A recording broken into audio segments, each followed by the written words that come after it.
রাম নাকি মুসলমান? মদন মিত্রের করা মন্তব্য নিয়ে শোরগোল রাজ্য রাজনীতি। নেট দুনিয়া কাঁপাচ্ছে মদন মিত্রের মন্তব্যে। তৃণমূল বিধায়ক মদন মিত্রের একটি ভিডিও তুমুল ভাইরাল হয়েছে সামাজিক যোগাযোগ মাধ্যমে। সেখানে বিধায়ককে বলতে শোনা যায়, আমি একবার দিল্লিতে জিজ্ঞেস করেছিলাম, আমি বলেছিলাম রাম মুসলমান ছিলেন। আমি মদন মিত্র বলছি, কি করবেন? প্রমাণ করুন রাম হিন্দু ছিলেন।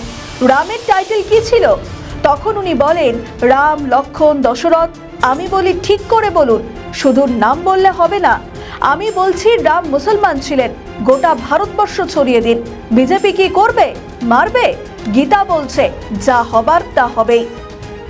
রাম হিন্দু ছিল, আমি বলছি আমি মদন মিত্র, গোটা ভারতবর্ষের বাজারে ছড়িয়ে দিন। কি করবে বিজেপি? মারবে? গীতা বলছে যা হবার তাই হবে। Everybody is ডেস্টিন।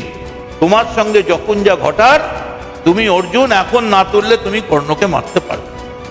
তো আমি বলছি রাম মুসলমান ছিলেন, হিন্দু ছিলেন না। রামকৃষ্ণ বলেন, জমে থাকলে বরফ, গলে গেলে জল, আর উড়ে গেলে বাষ্প। যত মত তত পথ। তুমি কোনো অন্যায় করোনি, তুমি কোনো অন্যায় করোনি। তবে এখানেই থেমে থাকেননি মদন মিত্র। তিনি আরো বলেন রাম হিন্দু ছিলেন।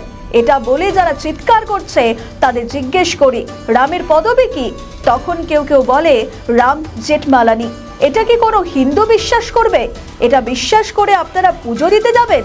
এই মন্তব্য ঘিরে রাজনৈতিক উত্তেজনা একেবারে চরমে উঠেছে। এই ঘটনায় বিজেপি নেতারা কড়া ভাষায় আক্রমণ সারাচ্ছেন। বিজেপি নেতা দিলীপ ঘোষ কড়া ভাষায় মদন মিত্রকে আক্রমণ করেন। তিনি বলেন, কোন সময়ে কথা বলছেন? দিন না রাত? সেটাই তো আসল প্রশ্ন।